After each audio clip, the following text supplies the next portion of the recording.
Hello class 4th. Today we will start chapter 16, our goals, rights and duties.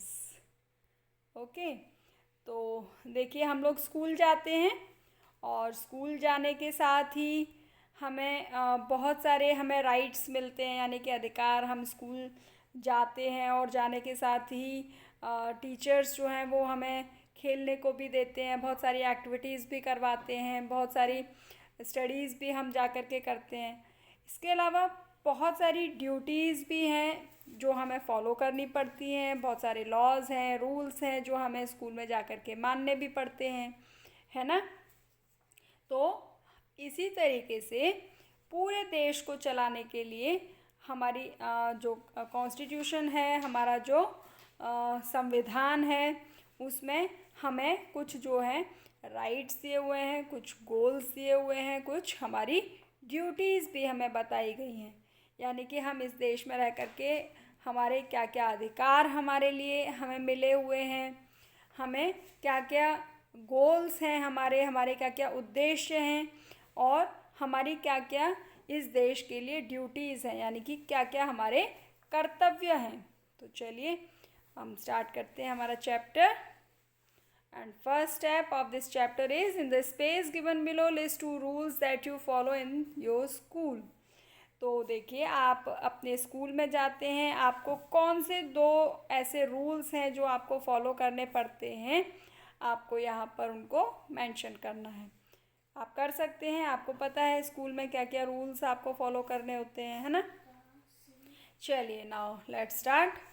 In every school, it is the duty of all students to follow certain rules. किसी भी school में आप जाइए, सभी schools में students को कुछ duties ऐसी होती हैं, कुछ उनके कर्तव्य ऐसे होते हैं जो उन्हें मानने पड़ते हैं, उनको कुछ रूल्स जो है वो फॉलो करने पड़ते हैं। As students they also enjoy certain benefits, और एज ए स्टूडेंट हमें काफ़ी सारी चीज़ें जो हैं वो एंजॉय करने को भी मिलती हैं, काफ़ी सारे बेनिफिट्स भी मिलते हैं। Like for example access to various facilities and securities, है ना। बहुत सारी फैसिलिटीज़ हमें स्कूल में मिलती हैं, हमें काफ़ी सारे गेम्स भी मिलते हैं, हमें इसके अलावा बहुत सारी एक्टिविटीज़ करने के लिए स्कूल में मिलती हैं। And the benefits that students enjoy are called their rights. जो स्कूल में जो बेनिफिट्स जो स्कूल स्टूडेंट्स को एंजॉय करने के लिए मिलते हैं, जिनको वो बड़े मज़े से वो कर पाते हैं, वो क्या हैं उनके अधिकार। They are called their rights. And the rules that they are expected to follow are known as their duties. और इसके अलावा कुछ उनके कर्तव्य भी हैं, जैसे कि आपको स्कूल की सारी जो भी चीज़ें हैं उनको आपको क्या करना होता है, उनको आपको ध्यान देना होता है। लाइट वेस्ट नहीं करनी है, मैम बोलते हैं ना डोंट वेस्ट वाटर। और जैसे ही आप क्लासेस से निकलते हो आपको सारे लाइट्स ऑफ करने हैं, फैंस ऑफ करने हैं, स्विच ऑफ करना है। आपको अपने स्कूल में अपने गार्डन की, अपने पेड़ों की, उनकी भी ध्यान रखना होता है। मीन्स स्कूल की जो भी प्रॉपर्टीज़ हैं उसको हमें देखना होता है। ये हमारी क्या होती है, these are called our duties. ये हमारी ड्यूटीज़ होती हैं, है ना। तो इसी तरीके से किसी भी सेक्टर में, किसी भी जगह पर अगर हम जाते हैं तो हमें अधिकार के साथ साथ हमारे कुछ कर्तव्य भी होते हैं जो हमें फॉलो करने पड़ते हैं, है ना। सिर्फ अधिकार दे कर के तो काम नहीं हो सकता, हमारे कुछ कर्तव्य भी, हमारे अगर हमें अधिकार मिले हैं तो हमारे कुछ कर्तव्य भी उस संस्था के प्रति, उस देश के प्रति हो जाते हैं। Similarly the people who live in our country have certain rights and duties. इसी तरीके से अगर हम अपने देश की बात करते हैं तो हमारे देश में भी लोगों को कुछ अधिकार मिले हुए हैं और उनके उसी तरीके से कुछ उनकी रेस्पॉन्सिबिलिटीज़ भी हैं, ड्यूटीज़ भी हैं, यानी कि उनके कुछ कर्तव्य भी देश के प्रति होते हैं। These ensure the well-being of all the people in the country. और ये जो उनके जो अधिकार हैं, राइट्स हैं, ड्यूटीज़ जो हैं, वो उनकी वेलबींग यानी कि उनकी देखभाल जो है वो इंश्योर करता है देश के सभी नागरिकों की, जितने भी लोग हैं, जो भी पीपल कंट्री के अंदर रहते हैं, उनकी देखभाल जो है वो एंश्योर की जाती है कि वो उनका ध्यान रखें। And in this chapter we will study about them in detail. तो हम इनको ही इस चैप्टर में हमारे क्या क्या राइट्स हैं, हमारे क्या गोल्स हैं, हमारी फिर हमारे कंट्री के लिए क्या क्या ड्यूटीज़ हैं, हम इस चैप्टर में पढ़ेंगे। The right and duties of the people of our country have been written in the Constitution of India.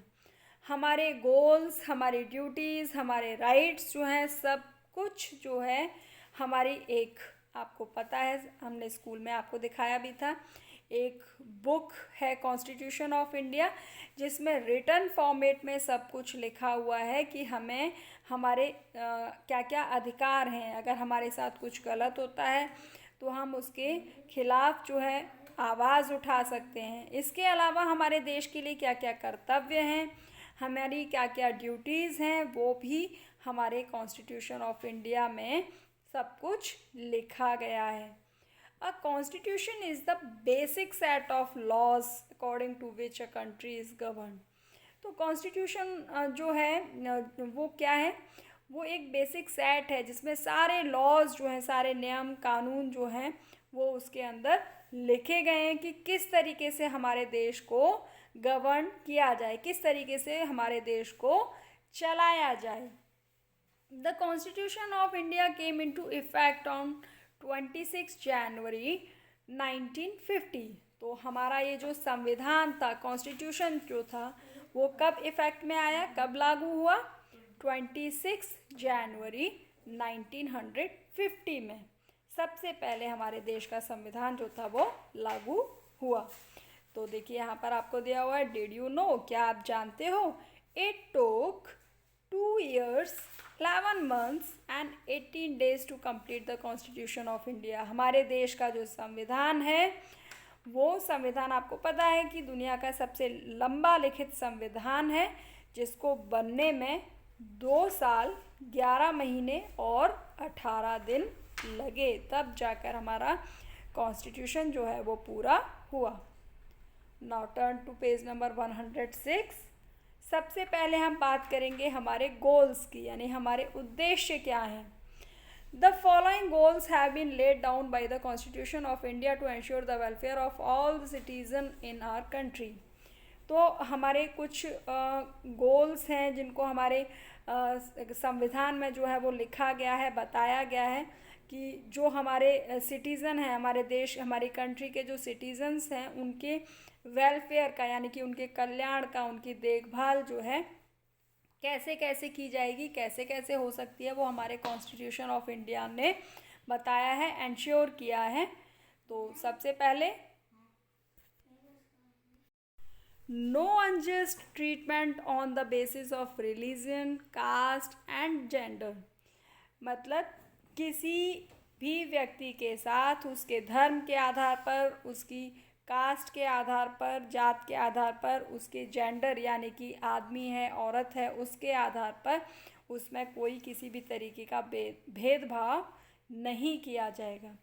Equality in the I of the law, यानी कि कानून की नज़र में सभी लोग, यानी कि इंडिया का कोई भी व्यक्ति होगा, किसी भी स्टेट में रहता हो, कहीं भी रहता हो, किसी भी जगह रहता हो, किसी भी कास्ट का हो, किसी भी धर्म का हो, उसके साथ किसी भी तरीके का कोई भेदभाव नहीं किया जाएगा, नहीं किया जाए।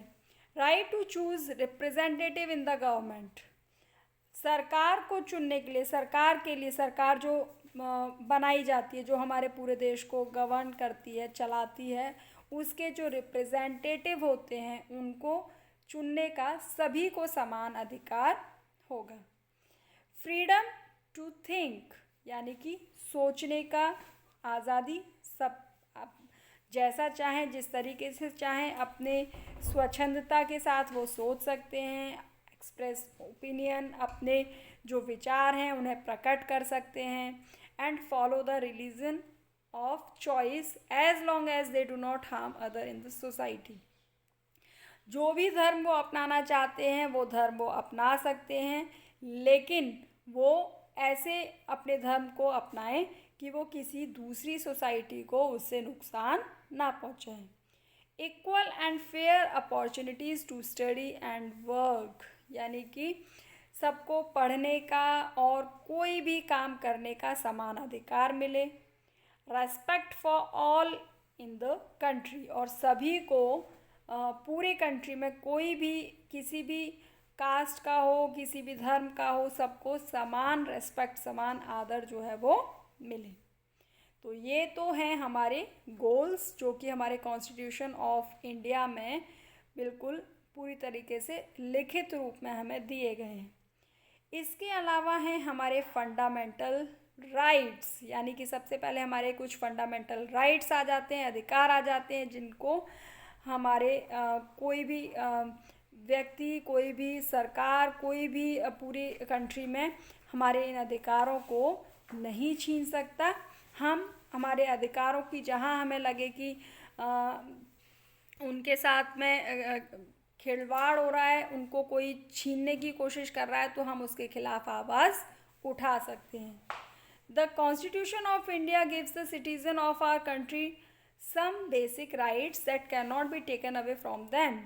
तो कॉन्स्टिट्यूशन ऑफ इंडिया जो है वो देश के सभी नागरिकों को, सभी सिटीजन्स को वो कुछ बेसिक राइट्स देते हैं, मूलभूत अधिकार जिनको बोलते हैं उन्हें देते हैं, जिनको कि कोई भी व्यक्ति जो है वो छीन नहीं सकता। And these rights are called fundamental rights, और ये जो राइट्स हमें मिले हुए हैं इनको क्या बोलते हैं? These rights are called fundamental rights, यानी कि मूलभूत अधिकार, जो हमारे जन्मजात अधिकार हैं जिनको हमसे कोई नहीं छुड़ा सकता। And there are 6 fundamental rights mentioned in the Constitution of India. हमारे Constitution of India में ऐसे 6 fundamental rights जो है वो mention किए गए हैं, उनको उसमें लिखा गया है, जिसमें सबसे पहले हमारा आता है right to equality, यानी कि समानता का अधिकार। इस अधिकार के अकॉर्डिंग क्या होता है? All citizens irrespective of their religion, gender, caste and place of birth would be treated equally। तो पूरे भारत के सभी नागरिक बिना धर्म को, बिना लिंग भेदभाव के, बिना कास्ट को ध्यान में रखते हुए, चाहे उसका बर्थ जम्मू कश्मीर में हुआ हो, चाहे उसका बर्थ केरला में हुआ हो, उसके जन्म के स्थान को ना ध्यान में रखते हुए सभी को इक्वली ट्रीट किया जाएगा, यानी सभी के साथ समानता का अधिकार, सबको समान अधिकार दिए जाएंगे। And they would also be given equal protection by the laws, और सभी को समान कानून की तरफ से सभी को समान अधिकार, प्रोटेक्शन जो है, संरक्षण जो है वो भी दिया जाएगा। नेक्स्ट आ जाता है आपका right to freedom. Right to freedom, सभी को आज़ादी का अधिकार बिल्कुल भारत की जो संविधान है उसके अनुसार मिला हुआ है। All citizens are free to, सारे जो भारत के जो सिटीज़न हैं, नागरिक जो हैं, वो बिल्कुल फ्री हैं। किस चीज़ के लिए? टू स्पीक, कुछ भी अपने विचारों को रखने के लिए, बोलने के लिए, अपनी भावनाओं को प्रकट करने के लिए। Assemble peacefully and without arms, मतलब पीसफुली वो कहीं भी शांतिपूर्ण तरीके से कहीं भी असेंबल हो सकते हैं, इकट्ठे हो सकते हैं, लेकिन बिना अपने साथ किसी भी तरीके की आर्म फोर्स इकट्ठा किए हुए। फॉर्म एसोसिएशंस, कोई भी एसोसिएशन जो है वो संगठन जो है वो बना सकते हैं। Travel, reside and settled anywhere within the country, वो कहीं भी ट्रैवल कर सकते हैं, सफ़र कर सकते हैं, कहीं भी जा कर के रह सकते हैं, कहीं भी जा कर के सेटल्ड हो सकते हैं, बस सकते हैं पूरी कंट्री के अंदर जहां उनका मन करे।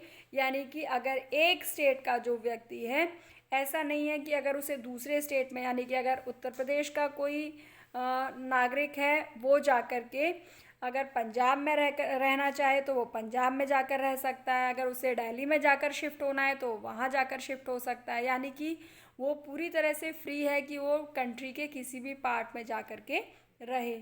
एंड चूज़ बाय प्रोफेशन, और इसके अलावा कोई भी काम करने का, यानी कि किसी भी प्रोफेशन को, अगर वो डॉक्टर बनना चाहता है तो वो डॉक्टर बन सकता है, इंजीनियर बनना चाहता है तो इंजीनियर बन सकता है, यानी कि किसी भी प्रोफेशन को चूज़ करने का उसके पास पूरा अधिकार होता है. Recently, the Constitution of India has also made education free and compulsory for all children between 6 and 14 years of age. अब हाल ही में कॉन्स्टिट्यूशन ऑफ इंडिया ने हमारी जो शिक्षा है, एजुकेशन जो है उसको बिल्कुल फ्री और कंपलसरी कर दिया है. 6 साल से लेकर 14 साल तक के जो बच्चे हैं वो बिल्कुल फ्री जो है और कंपलसरीली उनको शिक्षा पाने का अधिकार जो है वो हमारे कॉन्स्टिट्यूशन ने दिया है. And it is called the right to education, और इसको बोला जाता है शिक्षा का अधिकार. Okay, now turn to page number 107. Next आ जाता है हमारा राइट अगेंस्ट एक्सप्लॉयटेशन, यानी कि शोषण के विरुद्ध अधिकार, यानी हमारा कोई शोषण किसी भी तरीके से नहीं कर सकता. No individual would be force to work under an unfair condition and without pay, यानी कि कोई भी हमसे ज़बरदस्ती जो है काम नहीं करा सकता. अनफेयर कंडीशन यानी कि हमारे लिए अगर फेवरेबल कंडीशन नहीं है, जिसमें हमारे अनुकूल अगर काम या कंडीशंस हमें नहीं लग रही हैं, तो कोई भी हमें प्रेशर करके अपने अंडर काम जो है वो नहीं करवा सकता. बिना पेमेंट के हमसे कोई काम नहीं करवा सकता. इसके अलावा all children below 14 years of age are not allowed to be employed. 14 साल से कम उम्र के किसी बच्चे से आप उसको काम करने के लिए अपने यहाँ नहीं रख सकते, क्योंकि 14 ईयर्स तक के जो बच्चे हैं उनको कंपलसरी एजुकेशन जो है उनके लिए देना वो गवर्नमेंट का दायित्व है, और उनको कंपलसरी शिक्षा प्राप्त करना वो क्या है, उनका अधिकार. इसीलिए 14 ईयर्स तक के जो बच्चे होते हैं, 6 से 14 साल तक के जो बच्चे, छोटे बच्चे, 14 साल से नीचे अगर कोई बच्चा है तो उसको अपने अंडर कोई एम्प्लॉय नहीं रख सकता. Right to freedom of religion, किसी भी धर्म को अपनाने का अधिकार. All citizens are free to choose and follow any religion of their choice. पूरे देश के सभी नागरिकों को पूरा अधिकार है, वो स्वच्छंद होकर के किसी भी धर्म को अपना सकते हैं, किसी भी धर्म को वो फॉलो कर सकते हैं. इसके अलावा cultural and educational right, and there are many small groups in our country which are different in terms of their languages, religion etcetera. हमारे देश में बहुत सारे ऐसे ग्रुप्स हैं, छोटे छोटे ग्रुप्स हैं जो अपना, उनकी कुछ लैंग्वेजेस जो हैं वो अलग लैंग्वेजेस हैं, उनके धर्म जो हैं वो अलग हैं. And these people are called minorities. इनको बोला जाता है, ये जो ग्रुप्स होते हैं they are called minorities. And the constitution allows minorities to preserve their culture and establish educational institutions of their choice. तो जो हमारा जो कॉन्स्टिट्यूशन जो है, हमारा जो संविधान जो है, वो इन माइनॉरिटीज़ को, इन छोटे छोटे स्मॉल ग्रुप्स को जो अपने कल्चर को, अपनी एजुकेशनल इंस्टीट्यूशंस को प्रिजर्व करने के लिए, यानी संरक्षित रखने के लिए वो पूरी तरह से उनको अधिकार दिया गया है. नेक्स्ट आ जाता है हमारा राइट टू कॉन्स्टिट्यूशनल रेमेडीज़, यानी कि हमारे जो संविधान में कुछ भी अगर गलत हुआ है तो हम उसके खिलाफ जो है वो आवाज़ उठा सकते हैं. तो all citizens are free to move the court in case of fundamental rights are taken away or threatened. अगर किसी भी नागरिक के जो अधिकार, यानी कि हमें जो भी राइट्स जो कॉन्स्टिट्यूशन ऑफ इंडिया की तरफ से जो मिले हुए हैं, अगर उन्हें हमसे कोई छीनने की कोशिश करता है या हमें किसी भी तरीके की कोई धमकी देने की कोशिश करता है, तो हम बिल्कुल पूरी तरह से फ्री हैं. हम उसको कोर्ट में लेकर जा सकते हैं, उसके खिलाफ आवाज़ उठा सकते हैं और केस भी कर सकते हैं. तो ये सब क्या है, हमारे फंडामेंटल राइट्स, यानी जो अधिकार हमें हमारे संविधान की तरफ से मिले हुए हैं. यानी कि इन अधिकारों को हमसे कोई भी नहीं छीन सकता। तो इसके साथ ही, क्योंकि हमें इतने सारे अधिकार मिले हुए हैं, आप घर में भी देखते हो हमें बहुत सारी पेरेंट्स जो हैं वो बहुत सारी चीज़ें जो हैं हमें प्रोवाइड कराते हैं, बहुत सारी चीज़ें देते हैं, हमें पढ़ने के लिए भेजते हैं, हमें खेलने के लिए बहुत सारी चीज़ें देते हैं, खाने के लिए देते हैं, पीने के लिए देते हैं। इसके अलावा हमारी घर के प्रति भी कुछ ड्यूटीज़ होती हैं ना, कर्तव्य होते हैं। मम्मा बोलती हैं कि आपको पेरेंट्स को असिस्ट करना है, ग्रैंड पेरेंट्स को भी आपको हेल्प करनी है, छोटे छोटे काम में हम घर में हेल्प करते हैं, बाकी घर की सारी जो भी चीज़ें होती हैं उनकी भी हम पूरी पूरी देखभाल करते हैं कि कुछ टूटे ना फूटे ना, सारी चीज़ों की केयर करनी है। तो हमारे फंडामेंटल राइट्स, अगर हमें कुछ राइट्स मिले हुए हैं तो नेचुरल सी बात है हमारी कुछ उस देश के प्रति, घर के प्रति हमारी ड्यूटीज़ भी हो जाती हैं, है ना। तो इसी तरीके से हमारे कॉन्स्टिट्यूशन ने भी हमारी कुछ ड्यूटीज़ जो हैं वो लिस्टेड की हुई हैं। The duties listed in the constitution for the people of India are called fundamental duties. तो हमारे कॉन्स्टिट्यूशन ऑफ इंडिया में कुछ जो ड्यूटीज़ लिस्टेड की गई हैं वो उनको कहते हैं, these are called fundamental duties. और इनमें से कुछ ड्यूटीज़ जो हैं, some of these duties are, we must abide by the constitution of India, यानी कि हमें कॉन्स्टिट्यूशन ऑफ इंडिया में जो भी हमारे राइट्स हमें दिए गए हैं, गोल्स हमें दिए गए हैं, हमें जो ड्यूटीज़ जो दी गई हैं उनको हमें क्या करना है, हमें उनका पालन करना ही करना है, यानी कि हमें उसके सारे बातों को हमें मानना होगा। उसके अलावा next, we must respect national flag and national anthem, हमें हमारे देश का जो राष्ट्रीय तिरंगा झंडा है उसका हमें रेस्पेक्ट करना होगा, हमें उसका सम्मान करना होगा। हमारा जो नेशनल एंथम है यानी कि जन गण मन, उसको भी हमें रेस्पेक्ट करना होगा, हमें उसका आदर करना चाहिए। We must respect each other and encourage the feeling of oneness and brotherhood in the country. हमें एक दूसरे का भी रेस्पेक्ट करना चाहिए, हमें एक दूसरे की फीलिंग्स को एनकरेज करना चाहिए, हमें एकता और भाईचारे की भावना को हमारे कंट्री में बढ़ावा देना चाहिए, हमें बिल्कुल भी लड़ाई झगड़ा नहीं करना चाहिए। नेक्स्ट हमारा जो ड्यूटीज़ में आता है, we must protect public properties, यानी कि जो देश की संपत्ति है, आप रोड पर जाते हो, आप स्ट्रीट लाइट्स देखते हो, वो क्या है, वो हमारे देश की संपत्ति है। जो गवर्नमेंट पार्क्स होते हैं और भी बहुत सारी चीज़ें होती हैं, तो उन पब्लिक प्रॉपर्टीज़ को हमें क्या करना है, उन्हें प्रोटेक्ट करना है, उनको न तो नुकसान पहुंचाना है ना ही किसी को पहुंचाने देना है। We must conserve the environment, इसके अलावा हमें जो हमारा एनवायरनमेंट है उसे भी कंजर्व करना चाहिए, यानी उसे भी संरक्षित करना चाहिए। तो ये सब क्या है, हमारी ड्यूटीज़ हैं, fundamental duties. So value corner यहाँ पर आपको दिया हुआ है, the fundamental duties mentioned in the constitution of India are very important for the welfare of India, give reason. हमारी जो फंडामेंटल ड्यूटीज़ जो मेंशन की हुई है कॉन्स्टिट्यूशन ऑफ इंडिया में, ये हमारे लिए बहुत ही ज़्यादा इम्पॉर्टेंट है, हमारे देश के देखभाल के लिए, हमारे देश के कल्याण के लिए बहुत ज़्यादा इम्पॉर्टेंट है। आपको रीज़न बताना है क्यों, तो ये तो आप बता सकते हैं बिल्कुल, है ना। तो आपको इसमें एटलीस्ट 2 रीज़न्स आपको बताने हैं कि हमारे लिए हम इन फंडामेंटल्स ड्यूटीज़ को हमें फॉलो करना क्यों इम्पॉर्टेंट है और ये हमारे देश के लिए कितनी ज़्यादा ज़रूरी है।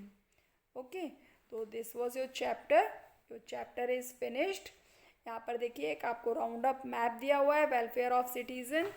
यहाँ पर हमारे जो हमने अभी चैप्टर में पढ़ा, हमारे वेलफेयर ऑफ सिटीजन्स के लिए हमारे कॉन्स्टिट्यूशन ऑफ इंडिया में कुछ गोल्स, कुछ फंडामेंटल राइट्स और फंडामेंटल ड्यूटीज़ बताए गए हैं।